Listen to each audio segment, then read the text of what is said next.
1994 AP Venkateswara రద్దు చేయాలి 396 జీవోను రద్దు చేయాలి 396 జీవోను ఉపసంహరించుకోవాలి రిజిస్ట్రేషన్ శాఖ ప్రైవేటీకరణను ఉపసంహరించుకోవాలి రిజిస్ట్రేషన్ శాఖ ప్రైవేటీకరణను ఆపాలి రిజిస్ట్రేషన్ సేవా కేంద్రాల ఏర్పాటు కల్పించాలి ప్రజల ఆస్తులకు భద్రత కల్పించాలి ప్రజల ఆస్తులకు భద్రత కాపాడాలి స్టాంప్ వెండర్ల జీవనోపాధిని కాపాడాలి టీటీపీ ఆపరేటర్ల జీవనోపాధిని ఆంధ్రప్రదేశ్ రాష్ట్ర దస్తావేజు లేఖరుల సంక్షేమ సంఘం పిలుపు మేరకు రాష్ట్ర వ్యాప్తంగా అన్ని జిల్లా కలెక్టర్ కార్యాలయాల ఎదుట దస్తావేజు లేఖరుల జీవనోపాధిని కాపాడాలని ప్రజల ఆస్తులకు భద్రత కల్పించాలని రిజిస్ట్రేషన్ స్టాంపుల శాఖ ప్రైవేటీకరణ ఉపసంహరించుకోవాలని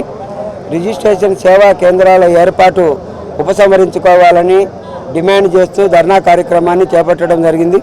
అందులో భాగంగా కడప కలెక్టరేట్ వద్ద జిల్లా వ్యాప్తంగా వచ్చినటువంటి దస్తావేజు లేఖరులతో ధర్నా కార్యక్రమం నిర్వహించుకోవడం జరుగుతూ ఉంది. రాష్ట్ర ప్రభుత్వం జూన్ నెల 23వ తేదీన జరిగినటువంటి మంత్రివర్గ సమావేశంలో రిజిస్ట్రేషన్ శాఖ ప్రైవేటీకరణ చేస్తూ రిజిస్ట్రేషన్ సేవా కేంద్రాలు ఏర్పాటు చేయాలని మంత్రివర్గం ఆమోదించుకొని అది పత్రికల ద్వారా దస్తావేజు లేఖరులు స్టాంపు వెండర్లు చూసిన తర్వాత ఆందోళన చెంది దస్తావేజు లేఖరుల జీవనోపాధి పూర్తిగా కనుమరుగవుతూ ఉంది అని చెప్పని దాని గురించి ఆలోచన చేసుకొని నిర్ణయం చేసినటువంటి దాంట్లో భాగంగా రాష్ట్ర వ్యాప్తంగా దశల వారీ ఆందోళనకు పిలిపివ్వడం జరిగింది. ఆ ఆందోళన కార్యక్రమాల్లో భాగంగా ఇవాళ ధర్నా చేస్తూ ఉన్నాం. రాష్ట్ర ప్రభుత్వం రిజిస్ట్రేషన్ శాఖను ప్రైవేటీకరణ చేయడం అనేది ఒక దుర్మార్గకరమైనటువంటి విధానం. రిజిస్ట్రేషన్ శాఖలో దాదాపుగా 150,000 మంది నిరుద్యోగులు, ఇంటర్మీడియట్ చదివిన వాళ్ళు, డిగ్రీ చదివిన వాళ్ళు, ఎంఏ చదివిన వాళ్ళు, బీటెక్ చేసిన వాళ్ళు, ఎంటెక్ చేసినటువంటి నిరుద్యోగులందరూ ఏ ఉద్యోగం రాక ఎక్కడ ఉపాధి లేక చివరకు రిజిస్ట్రేషన్ శాఖ పైన దస్తావేజులు రాసుకుంటూ జీవించేటువంటి పరిస్థితి ఇవాళ రాష్ట్ర వ్యాప్తంగా కొనసాగుతూ ఉంది.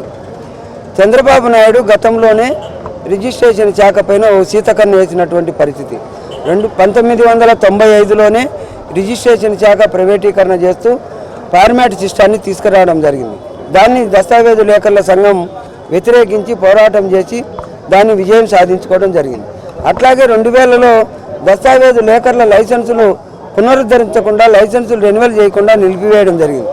దాని తర్వాత కూడా పెద్ద ఎత్తున 25 సంవత్సరాలుగా పోరాటం చేస్తూ ఉన్నాం. ఈ మధ్యకాలంలో వచ్చినటువంటి ప్రభుత్వాలు కూడా రిజిస్ట్రేషన్ శాఖ పైన అందులో నివసిస్తున్నటువంటి జీవనోపాధి పొందుతున్నటువంటి లేఖరుల పైన అనేక రకాలైనటువంటి ఇబ్బందులు గురి చేసినటువంటి పరిస్థితి. గతంలో 2013-14 సంవత్సరాల్లో 13లో మీ సేవా కేంద్రాలకు రిజిస్ట్రేషన్ శాఖను అప్పగించడంతో పెద్ద ఎత్తున ఆందోళన చేసి కోర్టుకు వెయ్యి న్యాయపరంగా రిజిస్ట్రేషన్ శాఖను దక్కించుకోవడం జరిగింది. తర్వాత 2014 నుండి చంద్రబాబు నాయుడు ప్రభుత్వం కూడా అనేక రకాలైనటువంటి మార్పులను తీసుకురావడం జరిగింది. మేము ఎక్కడ కూడా కంప్యూటరైజేషన్కు వ్యతిరేకం కాదు, ఆన్లైన్కు మేము అస్సలు వ్యతిరేకం కాదు. అయితే ఏదైతే మీరు అన్ని ఆన్లైన్ కంప్యూటరైజేషన్ చేస్తూ ఉన్నారో లేఖరుల యొక్క జీవనోపాధి కూడా కాపాడే విధంగా ఆ సిస్టంలో ఉండాలని చెప్పేసి మేము విజ్ఞప్తి చేస్తూ ఉన్నాం.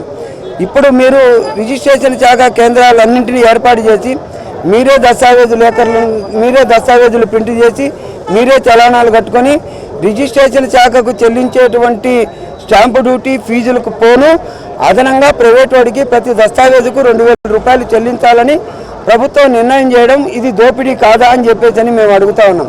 ప్రైవేటు వ్యక్తులకు సంపాదించి పెట్టేదానికి రిజిస్ట్రేషన్ శాఖను అమ్ముకున్నారా అని చెప్పేసి చెప్తా ఉన్నాం.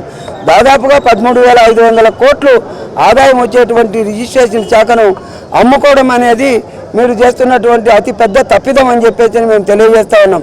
అందుకోసమైతే రాష్ట్ర వ్యాప్తంగా ఈరోజు ఆందోళన చేస్తూ ఉన్నాం. రిజిస్ట్రేషన్ సేవా కేంద్రాలు ఉపసంహరించుకోవాలి, రిజిస్ట్రేషన్ ప్రైవేటీకరణ ఉపసంహరించుకోవాలి, లేఖరుల దస్తావేజు లేఖరుల యొక్క లైసెన్సులు పునరుద్ధరించాలి, ప్రజల ఆస్తులకు భద్రత కల్పించాలని డిమాండ్ చేస్తూ ఉన్నాం.